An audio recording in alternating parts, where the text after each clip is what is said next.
दोस्तों, अगर आप भी संजू सैमसन को एक शानदार खिलाड़ी मानते हैं तो वीडियो को लाइक जरूर कीजिएगा। दोस्तों, राजस्थान के रजवाड़ों ने अपने गढ़ में मचाया है तांडव। खौफनाक गेंदबाजी से उड़ाई लखनऊ के बल्लेबाजी क्रम की धज्जियां, तो बटलर यशस्वी के बल्ले ने रुलाए मेहमानों को खून के आंसू। तो आखिर क्या कुछ हुआ टेबल टॉपर्स राजस्थान और लखनऊ के बीच हुए जबरदस्त घमासान में, जिसमें राजस्थान के खौफनाक गेंदबाजी के बाद घातक बल्लेबाजी से चकनाचूर कर दिया लखनऊ का घमंड।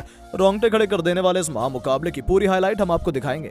लेकिन उससे पहले आपको क्या लगता है कि संजू सैमसन और केएल राहुल में कौन सबसे बेहतरीन खिलाड़ी और कप्तान है? नीचे कमेंट करके जरूर बताइएगा। दोस्तों, जीत के रथ पर सवार राजस्थान रॉयल्स की टीम अपने गढ़ सवाई मानसिंह स्टेडियम जयपुर में लौट चुकी थी। उनके सामने पॉइंट्स टेबल पर नंबर 2 की लखनऊ सुपर जायंट्स की चुनौती थी। टेबल टॉपर्स के बीच का यह जबरदस्त घमासान देखने के लिए पूरा क्रिकेट जगत बेहद उत्साहित था। अपने गढ़ में उनके कप्तान संजू सैमसन ने टॉस जीतकर मेहमानों को पहले बल्लेबाजी करने का मौका दिया। पूरा स्टेडियम खचाखच भरा हुआ था। दर्शकों में जोश की कोई कमी नहीं थी। अपनी टीम को एक तूफानी शुरुआत दिलाने के इरादे से केएल राहुल के साथ काइले मायर्स की जोड़ी मैदान में उतरी। हमेशा की तरह ये दोनों अपनी टीम को तूफानी शुरुआत दिलाना चाहते थे, लेकिन राजस्थान के गेंदबाजों ने अपनी आग उगलती हुई गेंदों से दोनों बल्लेबाजों को पूरी तरह से बांधे रखा।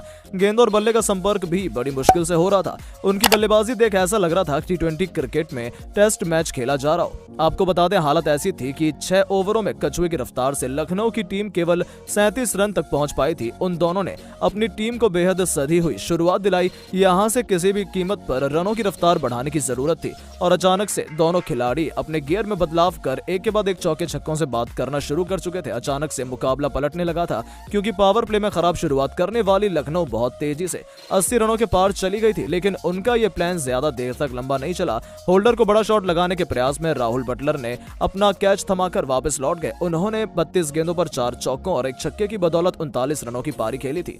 ये लखनऊ को बहुत बड़ा झटका था और उनके आउट होने के बाद बल्लेबाजी करने आए आयुष बदौनी को भी ट्रेंट बोल्ट ने केवल 1 के निजी स्कोर पर क्लीन बोल्ड कर अपनी टीम की वापसी करा दी। यहां से राजस्थान पूरी तरह से लखनऊ पर हावी थी। इसी बीच काइले मेयर्स ने अपनी अर्धशतक पूरा कर लिया, लेकिन राजस्थान के गेंदबाजों के इरादे तो कुछ और ही थे।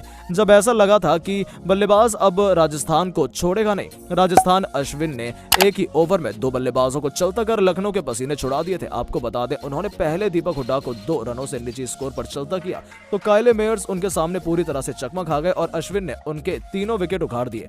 ये बल्लेबाज 42 गेंदों पर 4 चौकों और 3 छक्कों की बदौलत 51 रनों की पारी खेलकर वापस लौट गया। मुकाबला पूरी तरह से राजस्थान की तरफ झुका हुआ था, क्योंकि लखनऊ का कोई भी बल्लेबाज मैदान में टिककर बल्लेबाजी नहीं कर पा रहा था और जो बल्लेबाज टिकता था उसके लिए रन बनाना नामुमकिन हो जाता था। हालांकि स्टोइनिस और पूरन के बीच एक अच्छी पार्टनरशिप हो रही थी, लेकिन वो दोनों भी रनों की रफ्तार नहीं बढ़ा पाए। संदीप शर्मा ने स्टोइनिस को 21 के स्कोर पर चलता किया और फिर तूफानी अंदाज में रन बनाने की कोशिश कर रहे पूरन भी सैमसन के खतरनाक थ्रो का शिकार होकर वापस लौट गए। उन्होंने 20 गेंदों पर 28 रन बनाए थे। नतीजा ये रहा कि लखनऊ की टीम गिरते पड़ते 20 ओवरों में केवल 154 रन बना पाई थी। राजस्थान के लिए अश्विन ने जहां 2 विकेट चटकाए, तो वहीं बोल्ट, संदीप और होल्डर को एक सफलता हासिल हुई। 155 रनों के लक्ष्य का पीछा करने के लिए यशस्वी जायसवाल के साथ जॉस बटलर की जोड़ी मैदान में उतरी थी।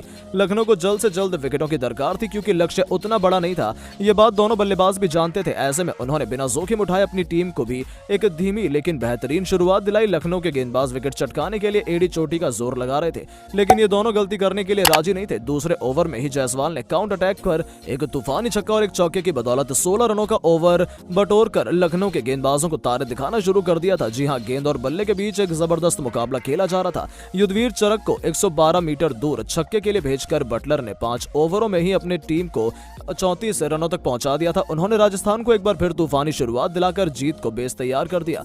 पावर प्ले के अंतिम ओवर में भी आवेश खान को निशाना बनाते हुए जायसवाल ने एक के बाद एक चौके 2 छक्के जड़कर अंतिम गेंद पर बटलर ने भी खतरनाक चौका लगाकर पावर प्ले का बखूबी फायदा उठाया और 6 ओवर में राजस्थान को 47 रनों तक पहुंचा दिया।